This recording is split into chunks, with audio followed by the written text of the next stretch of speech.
This is Arab Talk on KPOO 89.5 FM in San Francisco. This is Arab Talk with Jess and Jamal. I'm Jess Khannam. And I'm Jamal Dajani. Jamal, we have a great show. We're on the precipice of war with Russia. The United States, NATO, and its allies are gearing up. We have 130,000 plus troops, Russian troops, surrounding three sides of the Ukraine right now. We have U.S. troops going throughout various NATO countries in Europe right now.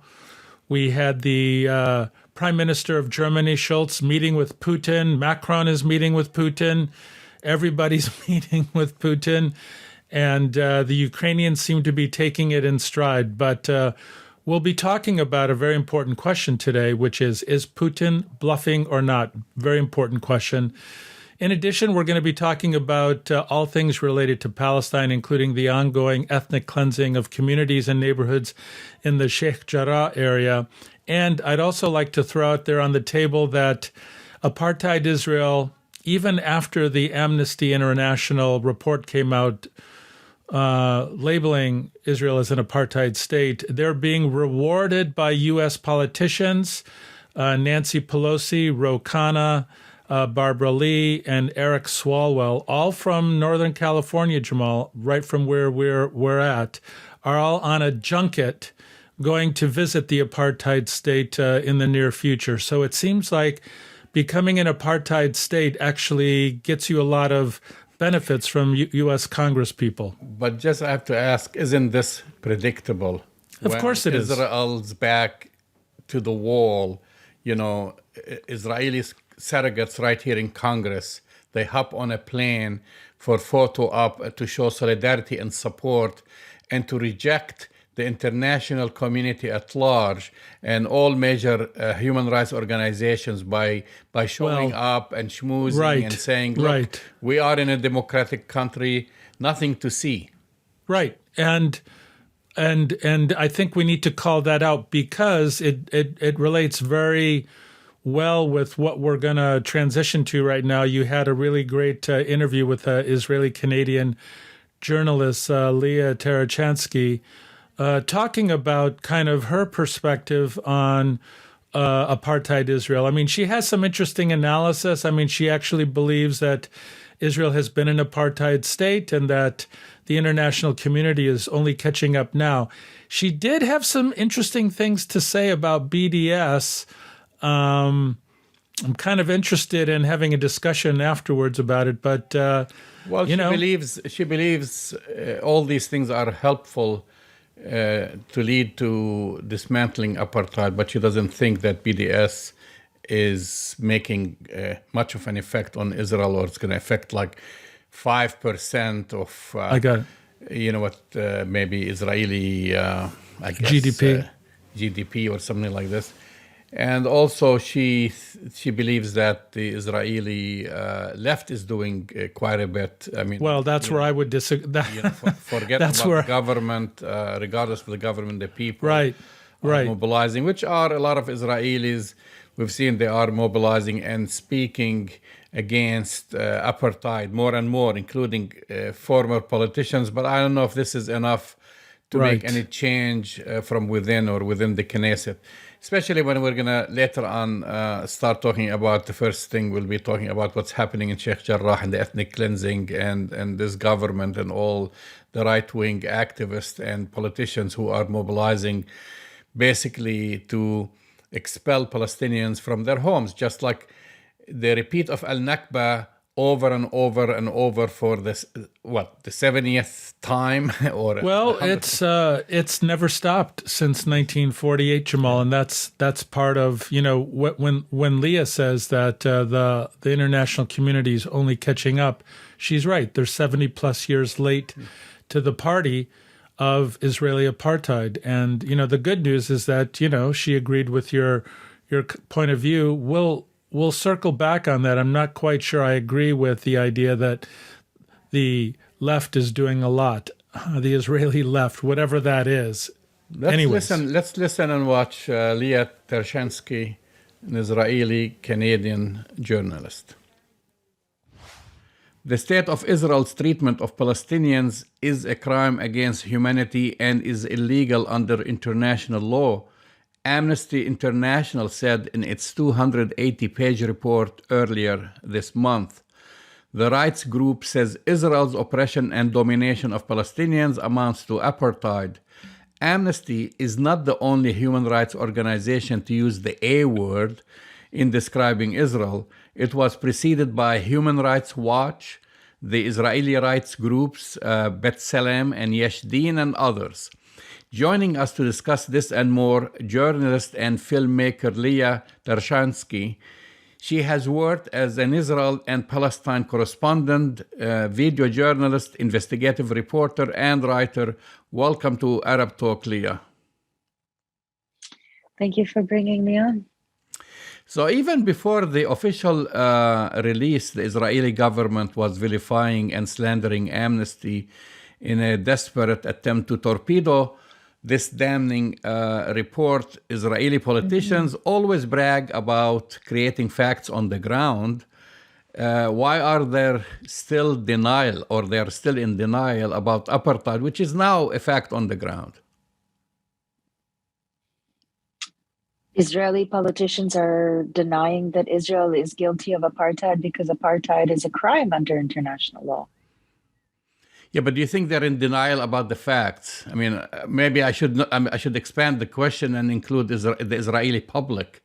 I mean, are they aware that there is a transformation here? You have four major organizations, two international ones and two Israeli ones that are saying, listen, this country has turned into an apartheid regime. I think that just like in most countries, the Israeli public is not really represented by the Israeli government. And I think that why Israeli politicians, people in power who have a big picture, deny apartheid is a different reason from what's going on the ground. Just like in most settler colonial states, like Canada, for example, where I live half the time, the average settler person who's not indigenous to the land is not really aware, is not very conscious of the experience of indigenous people. And so even the very idea of them being settlers, it's kind of abstract. Like in Canada, if you talk to the average Canadian and you say, hey, why is Canadian settler colonialism still such a violent, murderous action? They will say, what are you talking about? So I think that in that way, Israel is not unique. So I'm glad you've kind of started talking about that and settler colonialism, because we're seeing this ongoing now. I mean, as we're talking now, Sheikh Jarrah has witnessed another assault by Israeli settlers. A group of settlers led by far-right Knesset member Itamar Ben-Gvir had erected a tent land next to the Salem's family home this morning and set up a parliamentary office station there. They're dancing. They've been singing racist and Islamophobic chants, and they've been, for now the past several months, taunting these residents. And you've spoken about settler colonialism, not only now but before. But it seems that nothing is stopping them now. I mean, where do you see this heading? Well, those are two separate ideas. Itamar Ben-Gvir is the ideological descendant of Rabbi Meir Kahane, who is himself an ideological descendant of revisionist Zionism and Etzel. So you can trace the idea of Itamar Ben-Gvir to the very, very origins of Zionism and the state of Israel. And what that idea is a particular stream inside of Israeli politics that actually believes in a Jewish state, not a democratic state. And so Itamar Ben-Gvir, ironically, is not somebody who denies that Israel is an apartheid state. Itamar Ben-Gvir believes that Israel should be an ethnocratic theocracy, that Israel should be a theocracy like, Iran, where Jewish religious law, a very particular version of Jewish religious law, very conservative, version of Jewish religious law should be the guiding rule in the land, and that anyone who's not Jewish should be either expelled or coerced to leave. But there's nothing new about Itamar Ben-Gvir. Itamar Ben-Gvir and other right-wing politicians that have been agitating at various crisis points like Sheikh Jarrah and Silwan and Ras Al Amoud and all over the West Bank and the northern Negev, Nakab, and in the Jordan Valley. These are activists. These are politician activists who believe that if they insert themselves into a crisis point, then they can create divisions and they can advocate for their position, which is actually a very effective activist tactic. It's just unfortunate that it is activism on behalf of a fascistic form of racism. So that's where Itamar Ben-Gvir comes from. I've been covering Sheikh Jarrah since 2009, and it's more or less going the same direction, which is the theft of Palestinian homes, the demolition of Palestinian homes, the eviction of Palestinian families, and the general dispossession of Palestinians, as has been the practice of frontline, Israeli practices since even before the state was formed. It's what most people here call the ongoing Nakba. Where is it going? Is a very, very big question, because on the one hand, of course, we have now very right-wing government that is ruled by an incredibly, powerful settler right branch of Israeli politics that is unashamedly racist.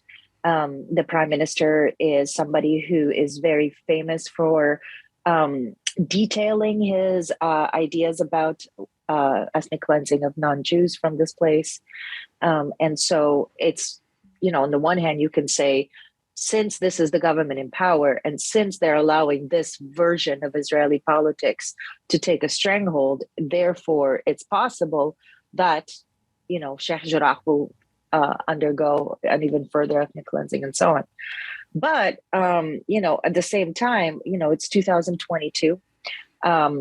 The work of many, many, many Israeli and Palestinian activists has had its effect. And I would say that virtually the entire Israeli left, from wall to wall, acknowledges the fact that Israel's rule in the West Bank and Gaza Strip is apartheid. In East Jerusalem, it's apartheid. And many Israeli organizations also recognize that Israel's tiered legal system inside its borders is its internationally recognized borders is also apartheid. We also have the former Attorney General of Israel, Michael Ben Yair. Michael Ben Yair, who actually incidentally has his family home is in Sheikh Jarrah. So he grew up with the crisis literally on that front line. But he's not alone. The former heads of Israel's Shin Bet, which is basically the Israeli version of the FBI, former heads of the Mossad, which is like the Israeli version of the CIA, countless politicians, two heads of state, like two prime ministers, many, many, many people in power who were responsible for Israeli apartheid have called Israel an apartheid state and have publicly acknowledged that Israel is an apartheid state.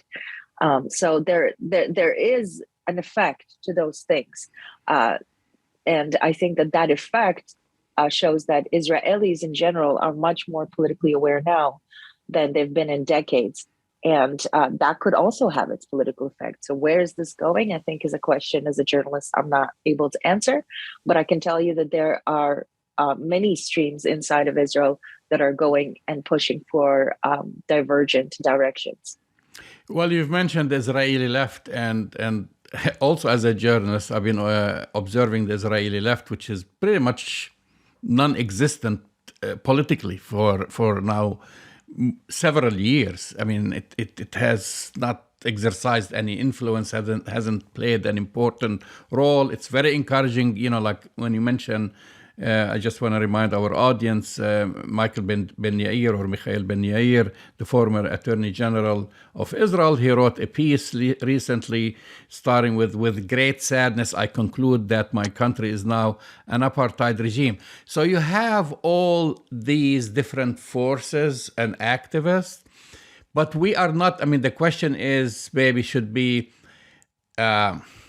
is there I mean, is this Israel's South Africa moment when you have 4 reports saying that Israel is an apartheid state, when you have a former attorney general saying that Israel is an apartheid state, when you have Israeli activists along with their Palestinian neighbors demonstrating, trying to protect the people in South Africa? We don't see that there is that kind of parallel to what happened, like there is a turning point, or people what they call it South Africa moment. I mean, do you feel there is a South Africa moment, or is it near? Well, first of all, I think that your assumption is incorrect, that there is a very strong Israeli left, and it's a much more active left than I'm talking within the government. It's not playing a role. Oh, but the government is irrelevant in most of the things that happen here. Right. And I think that it's really, really dismissive to call the Israeli left non-existent. Israel is a very active left. I mean, organizations are being formed and coalitions are being formed all the time. And I think the people who have dedicated their entire lives and have sacrificed enormous amounts in order to fight for peace and equality should not be dismissed. I take this back. I didn't mean they're non-existent in the sense, because I know a lot of my friends belong to the Israeli left. I'm talking politically within the government. I'm talking about well, you can argue that there's a political left inside the government. It all depends on where you draw these arbitrary, invented ideas about a so-called left and a so-called right. If you're talking about a movement that is pushing towards democracy, there's certainly a very strong one inside the government and at all levels of the Israeli, government, including mid-level bureaucrats and all levels. I really think that this kind of like big picture kind of calling this and this. I mean, I don't find that useful, so I don't use that language. Right. But as far as Israel's South Africa moment was in June 1967, when it decided to create a permanent temporary occupation over millions of people in an effort to exclude millions of people from democracy. What's happening now is that finally the organizations that should have called it by its name have finally caught up after more than 50 years. So I think that, just like Mahmoud Mamdani says, in 1984, people thought that South Africa was going to break down into civil war and that Rwanda is going to lead towards peace and reconciliation. And 10 years later, we saw what happened in Rwanda and we saw what happened in South Africa. So I don't know where things are going. I don't think any journalist worth their salt engages in reading the future. But I do think that at this moment, it is very important to capitalize on the political significance of Amnesty International calling the spade a spade. So you feel the Israeli left is now growing, right? And it's getting more powerful in disseminating probably the information. I was talking in essence about having a control of the government, or having a bigger voice, because since Netanyahu was the longest serving prime minister of Israel ever, and now we see the government even moving to the right of Netanyahu. I mean, when you look at it politically, you say, well, how can there be a reconciliation when you have this type of government in control in Israel? Because again, most things that happen here are not just the government. You can't understand the American people by only looking at who's in Congress. I think, if you're looking at our region, whether it's Lebanon, whether it's Syria, whether it's Jordan or Egypt, massive changes have happened, not because of politicians. So you seem to be more optimistic, basically, than I am. That I feel that, I realize there is a massive movement, and that's great in as far as having the left. I'm not an optimist about Israel and Palestine, but I do think that it's really important to understand the reality. I don't particularly hold a lot of faith in the idea of pessimism or optimism. That's not my job. I just try to understand the reality to the best of my ability. You have the boycott divestment movement, and it's playing a role. I've been speaking to several of my Israeli colleagues, and they've been saying, listen, this is the only tool that might work.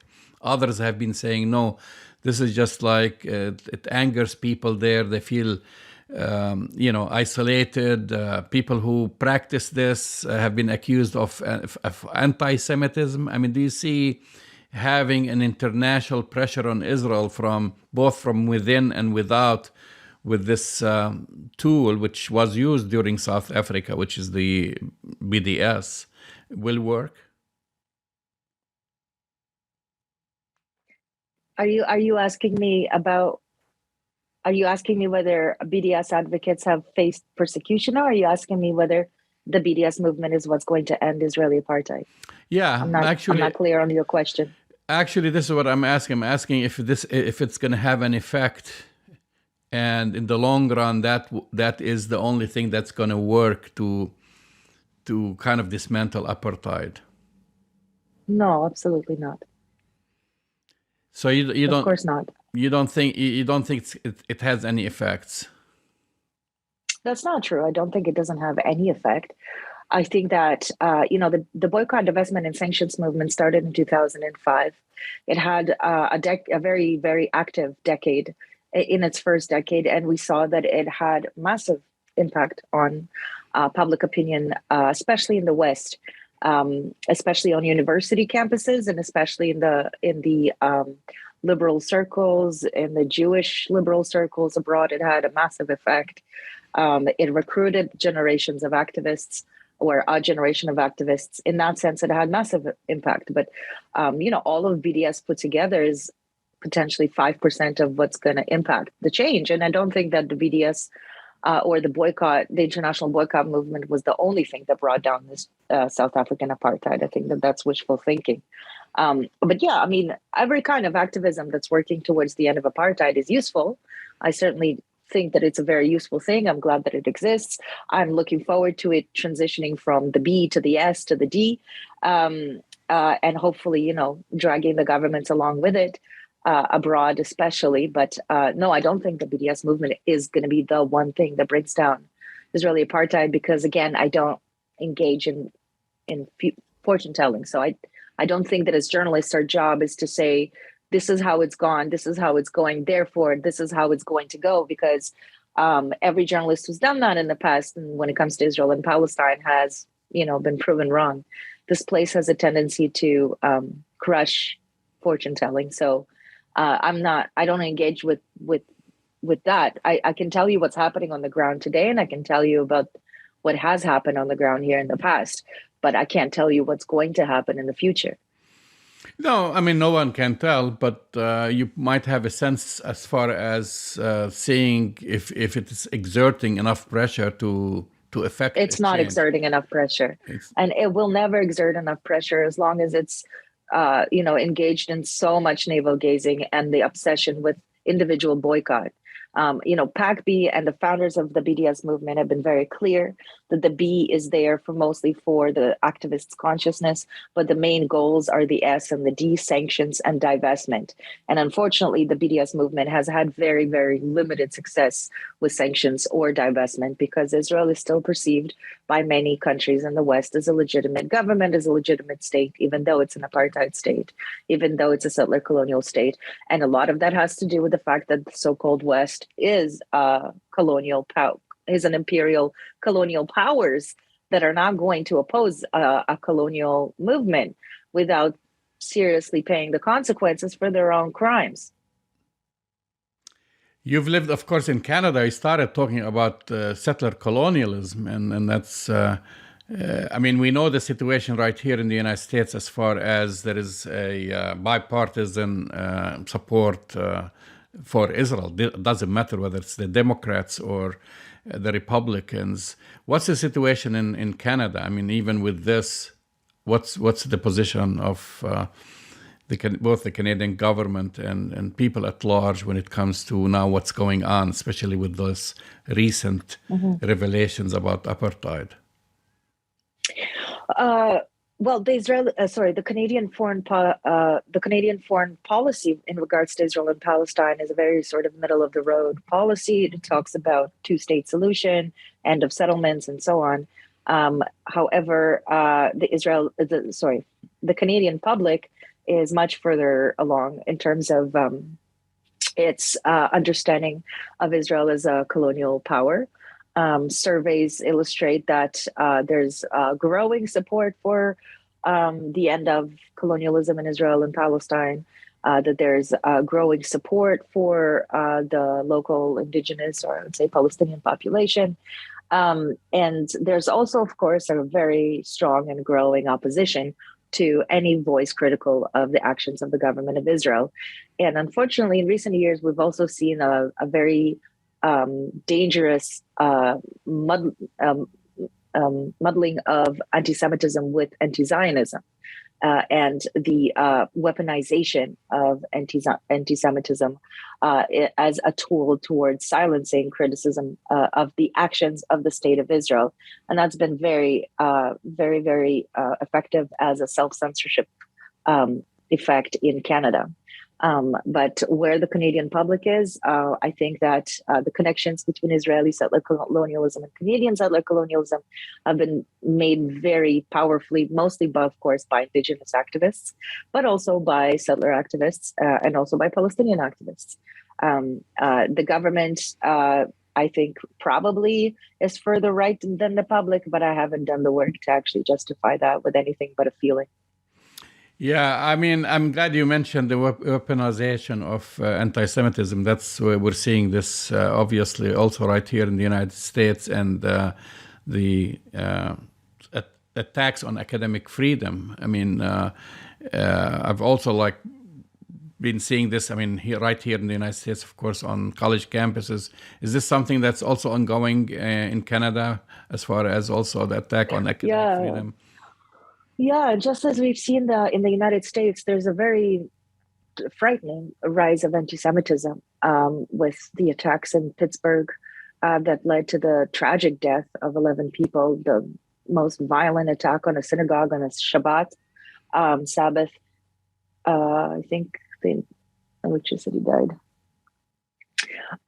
Also, we've seen, what happened in Texas just a month ago. A similar kind of anti-Semitism is growing in Canada, and it is terrifying. Canada has had the biggest engagement with alt-right and neo-Nazi activity online of almost any Western state. And so it is becoming increasingly dangerous to be visibly Jewish in Canada, and it's becoming increasingly dangerous to be any kinds of Jewish in Canada. One of the organizations I work with, which is a secular Jewish organization, has been attacked by neo-Nazis several times. And so we've seen the impact of the rise of anti-Semitism on the Jewish population. And therefore, any muddling of actual anti-Semitism with criticism of the actions of the state of Israel is an incredibly dangerous gamble that Israeli apologists are gambling with. And as a Jewish person living in Canada, I think that it is criminal to compare the struggles that we're facing as a minority and as an ethnic minority specifically at the hands of neo-Nazis to criticism, legitimate criticism of the state of Israel. Lia Tarachansky, thank you for coming on Arab Talk. Thanks for having me. Well, that's the voice and the face of Lia Tarachansky, Israeli-Canadian journalist, speaking with you, Jamal, about Israeli apartheid. You know, you have to give her a lot of credit, obviously. It takes a lot to be able to speak about Israeli apartheid as an Israeli citizen, dual Israeli-Canadian citizen. I mean, it's not as if, she makes the obvious point about Canadian colonialism, obviously. Settler colonialism, not just right. Settler colonialism in Canada and the United States. And it's the same thing. And by the way, the Canadians continue to find evidence of ongoing ethnic cleansing of the Indigenous communities in Canada, that they not only ethnically cleansed, but sexually assaulted and abused and kind of desecrated graves. I mean, I think there was a report today just saying that they are reaching some monetary settlement or something like this. I haven't read the details of it, but at least there is admittance. Well, exactly. That's the point. At least the Canadians have admitted that they're settler colonialists and they need to make amends. And by the way, the settler colonialists, the Canadians, they've given land back that they stole from the indigenous communities in Canada. Not all of it, which, was all theirs originally. But, here we go, Jamal. I mean, Leah's right in a sense that the international community, and I will say the international community as represented by governments and heads of governments are way behind because people who know about settler colonialism and Israeli apartheid, we've been screaming about this for decades and decades and decades.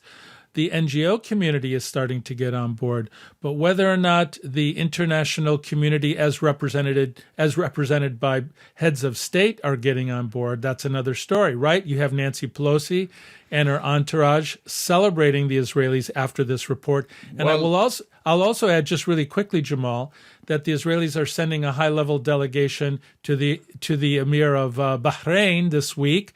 So it seems like not only is Israel getting a pass, Jamal, they're being rewarded by Gulf emirs and heads of state, as well as politicians, the Democrat politicians in the U.S. Congress. Well, what I have to say is that the ripples from this from Amnesty International and other human rights organizations labeling and classifying Israel as an apartheid state, the ripples are being felt just as we're talking. The story is not complete. The story has not finished. And that's why I believe this whole trip by Nancy Pelosi and other congressmen and congresswomen going with her is to sit down and talk about a new strategy to how to whitewash Israel and counter the argument about apartheid, because I think Israel, the Israeli leadership is feeling it for the first time. It's not like it hasn't gradually been growing on them, starting from their own human rights organization, B'Tselem and others, and then moving on to Human Rights Watch, and then now Amnesty International. But I think it's for the very first time they're feeling that this label is going to stick.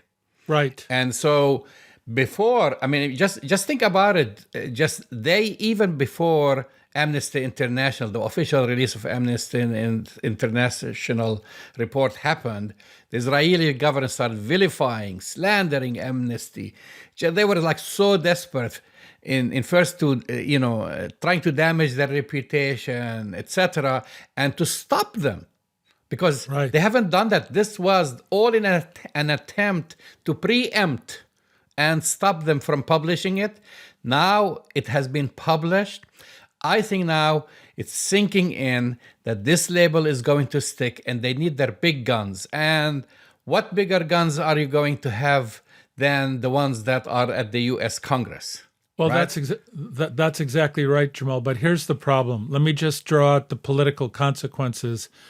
There's already a fracture within the Democratic Party between the more progressive elements and the less progressive elements, as represented by Nancy Pelosi. Now, Barbara Lee claims she's progressive, although her going on this trip is kind of shakes that label from her. But Eric Swalwell and Ro Khanna represents Silicon Valley and San Jose. Eric Swalwell, the East Bay, Walnut Creek area, kind of a very wealthy area in the East Bay of Northern California. They're not, they like to see themselves as progressive, but what's going to happen to the Democratic Party, Jamal, when you have these very progressive elements who are being basically ignored yet again, who are being kind of, I would say, disrespected. I mean, here you have Amnesty, B'Tselem, you have Human Rights Watch, all saying the same thing that these progressive members of Congress have been saying. And just a quick reminder, more recently, Michael Ben Yair, the former Attorney General of Israel. Right. So I think the Democrats are shooting themselves yet again in the foot, Jamal. We have a midterm election coming up. I've already predicted that the midterms are going to be a disaster for the Democrats, and going and celebrating Israeli apartheid with the prime minister, with the Knesset, and having all these photo ops is it's going to cause more problems. Well, you see, this is the sad reality. The sad reality is, those congressmen and congresswomen still believe that siding, even though that they are on the wrong side of history with Israel, is going to get them more votes and getting re-elected in the U.S. because they fear now this is going to be part of the discussion, saying that the Democratic Party has abandoned Israel and they let Human Rights Watch and Amnesty International publish these reports. And so they're trying to show that, no, that's not our stance and we are still the good soldiers. And that's my belief. And no, I think that's right, Jamal. They're answering to AIPAC as usual. Yeah. Sadly. But I think that's exactly right. The problem being is that in addition to the Democrats kind of really taking a big hit, in my opinion, coming up in the midterms, this is only going to further alienate the more progressive elements of the Democratic Party, which got Joe Biden elected, which allowed the majority of the Democrats to have a majority in Congress. That's going to get wiped out, man. The Democrats are going to lose the House. I think that's almost for certain. And they have a really good chance of losing the majority in the Senate. I could just see, if I were running against Nancy Pelosi or you were running against Nancy Pelosi, we would put up her photo op of dancing with the prime minister, the Israeli apartheid prime minister, with Human Rights Watch, B'Tselem, and Amnesty calling it an apartheid state. We would say, Nancy Pelosi, why are you dancing with war criminals? And, it's a legitimate kind of claim. Nancy Pelosi, coming from San Francisco, so-called progressive areas, and, the same for Ro Khanna, the same for Barbara Lee, the same for Eric Swalwell. Each of them trying to fancy themselves as progressive are doing a dance with the devil right now by taking this trip. Well, we're going to move on to the next topic, Jess, which is Sheikh Jarrah. Speaking of war crimes, speaking of war crimes, speaking of ethnic cleansing, Sheikh Jarrah has witnessed yet again, another violent assault by Israeli settlers and the Israeli police, because they take one side, they protect the settlers, and they go after Palestinians. A group of settlers led by far-right Knesset member, a Kahanist, a racist Kahanist. It's been basically compared to the KKK in the United States. The Knesset member, Itmar Ben-Gvir, they had erected a tent on a land next to the Salem's family home, which Israeli settlers have been trying to grab for the past years, I should say. And this Knesset member has set up what he calls his parliamentary office there. So he's working from this tent outside the home, rallying all these groups to provoke the families. Unbelievable. And they're dancing day and night, singing and chanting racist and Islamophobic chants. Anyone can go online and just Google and see tons and tons of videos, death to Arabs, slurs, and anti-Palestinian, anti-Arab slurs, anti-Muslim slurs, and so forth. They're trying to provoke them. And of course, they try to get Palestinians to react. And then the Israeli police and Shin Bet step in and they arrest Palestinians and they beat up Palestinians, And that's... So what's the world going to do, Jamal? Obviously, nothing. The world's not going to do anything. First of all, Well, remember, I just want to say, because you've mentioned actually the Israeli Prime Minister sending a delegation. I don't know if he's going himself also to Bahrain. I think he's going to Bahrain, yes. I think so. Yes, and the whole pretext about the so-called Abraham Accords were to help Palestinians claim their land and stop settlements. So this really helps. This is thrown back in the face of those people who represented the UAE and Bahrain and stood smiling and laughing in front of the White House with Donald Trump and Benjamin Netanyahu at the time, and lying to the face of millions of Americans and billions across the globe, saying, we're starting the Abraham Accords because we're doing it just to help Palestinians and stop the settlers from grabbing more Palestinian land. Well, so I think that's exactly right, Jamal. And so the Israeli leadership is going to be kind of rewarded by the Bahraini monarchy and the emir there. I mean, this is kind of the calling card, as you said. I mean, they need to show how they're, reaching out. They're making peace with, their Arab neighbors, all these wonderful things, a visit from the Congress. And I might add, and this is going to be a segue to our next segment. So, you don't hear anything about amnesty still, in the press, but what you hear is how the apartheid state of Israel is reaching out to Ukrainian Jewish community to help them in their time of need, because they may be forced to leave their homes in Ukraine if war breaks out. So, they must be really nervous, Jamal, because the Hasbara machine is working overtime. Bahrain, Nancy Pelosi, Ukraine, all of these things that they're doing, because they're saying, look over here, but don't look over here when right in front of you, you have an apartheid state committing war crimes, ethnically cleansing Palestinians, not just in Sheikh Jarrah, Jamal, but we know throughout all of historic Palestine. I mean, I want to remind our listeners that the Amnesty report just wasn't talking about Palestinians in the West Bank and Gaza, but Palestinians living in 48 are being subjected to the same apartheid practices. And that's why they're freaking out about this, because it's different than the other reports. But you said a very key word, rewarding Israel, rewarding. That's exactly, I mean, this goes against the grain of international diplomacy.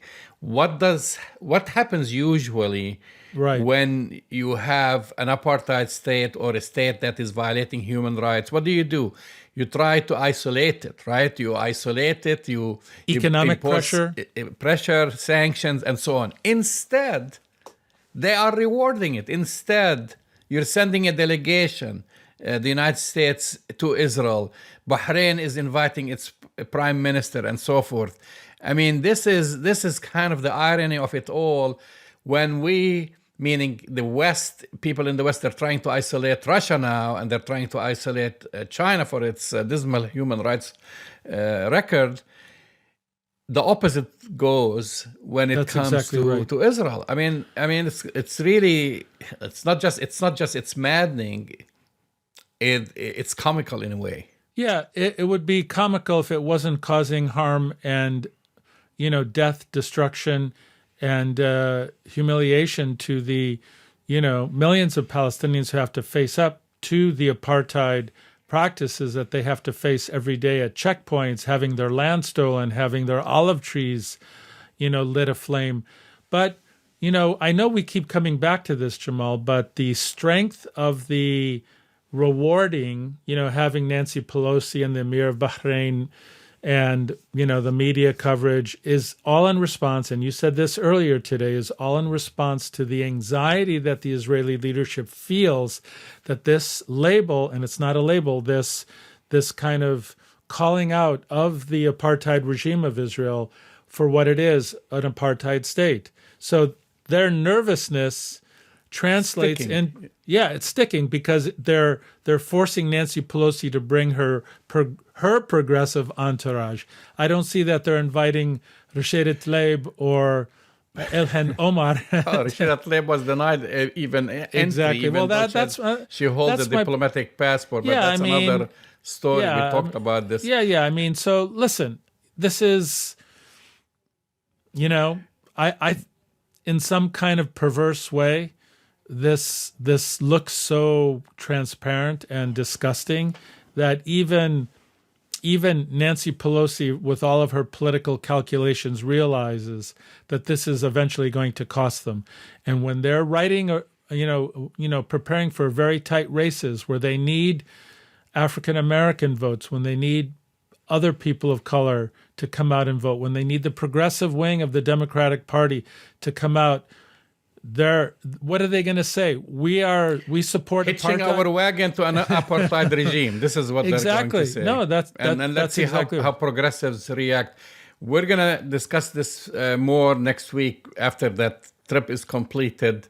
But now let's talk just about the biggest news, which is dominating basically, aside from maybe, and I don't know, the Super Bowl, probably yesterday. People calmed down and your team lost, sadly. It's okay. But I'm happy for a California team to win. I'm not happy for the Rams, by the way. But well, I'm happy. Well, my team is the 49ers, so But same. So, anyways, Russian President Vladimir Putin is adding more military force, like that, asking, and increasing the capability near the Ukraine's border. He's also adding more ships in the sea. And this is as described, by the way. I have to rely for now on information provided by the Pentagon. This is what John Kirby is saying. He said he's adding all these things with each passing day. Even though Russia is saying, no, we don't have any plans to invade the Ukraine. I mean, this is Putin saying the West is exaggerating, and they are. And listen, I mean, I think I take a little bit of a different position, because I remember all the war drum beatings and saying that Iraq was ready to launch WMDs and so forth, from George W. Bush to Blair, and then we found out that was all nonsense, non-existent. Although I think the calculus here is very different, because here's my analysis about the situation. Number one, Putin has already won.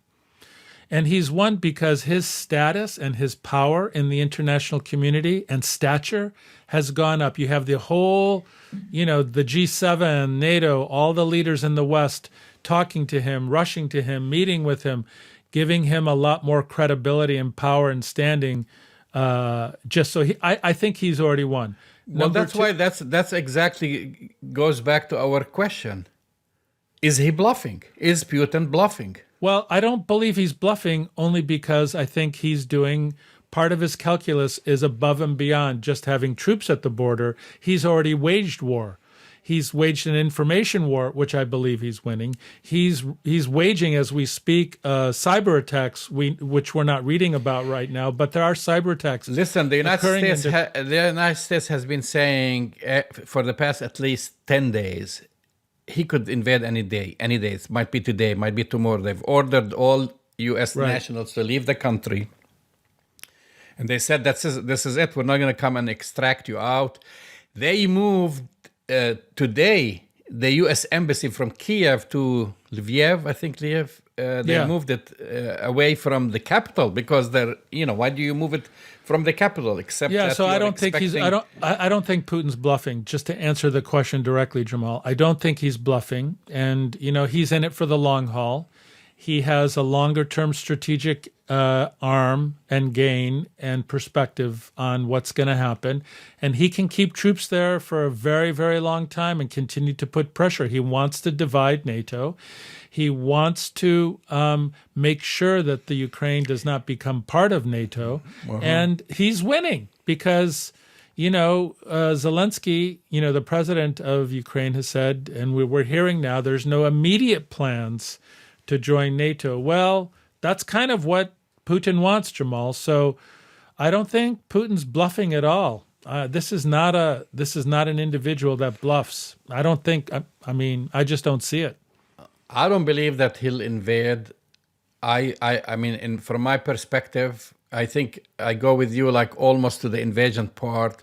He's showing a lot of force, and basically sending a very strong message. And you're right. You said that he's there for the long run. Yeah, they can't keep complaining every single day. He can keep the troops forever and breathing down the neck of the Ukraine and down the neck of NATO, because he has one basic demand along with other things, which is and I think this is what's going to happen. Because if you look at today's statement from the Ukrainian president, he said that diplomatic resolution to the crisis was far from exhausted, even though the United States and its allies have been saying that's it. No more diplomacy. I think you're right, Jamal. I think he said basically the central Russian demand, and using this largest military, threatening with a large military conflict, is basically that the Ukraine will sign an agreement saying that it will never allow NATO in. I mean, he doesn't want, because in 2008, just NATO said that they were going to allow at some point the Ukraine, and they've been expanding their influence, adding Poland, adding former Soviet Union republics. The right breathing, right at his borders. Absolutely. And he doesn't want a country at his borders to be part of NATO. Yeah, and whether or not it doesn't matter whether or not we believe it's a legitimate demand. I mean, Putin, from his analysis, which is to reconstitute the USSR, to reconstitute the power and the glory of the former Soviet Union, he has a right to that strategic interest. Whether or not it ends up being a smart geopolitical strategic interest or not, who knows? But that is his interest. I will say there's another thing, Jamal, that's really helping Putin before we wrap up here. When he does these things, oil goes up to $100 a barrel. And gas prices. So when the price of oil and gas goes through the roof, guess who benefits mostly from that besides the Gulf the Gulf states? It's really Russia. That's their number one source of GDP. So he's sitting pretty right now. The price of oil is doubled, tripled almost at its low, and he's at the center of the diplomatic world. I think he won. I think he's winning. I still have doubts that an invasion will happen. I think we're looking at someone with a gun pointed at someone's face, short of pulling the trigger. Will he pull the trigger? The question is, I have my doubts. I think he's being very smart and very strategic, and he's going to force the Ukraine to sign an agreement saying that it will never allow NATO in. I'm not as optimistic, Jamal, but we'll see. You've been listening to Arab Talk on KPOO San Francisco 89.5 FM. Go to our website, arabtalkradio.com, to download all our shows. They're right there, and we'll talk to you next week. We'll see you next week.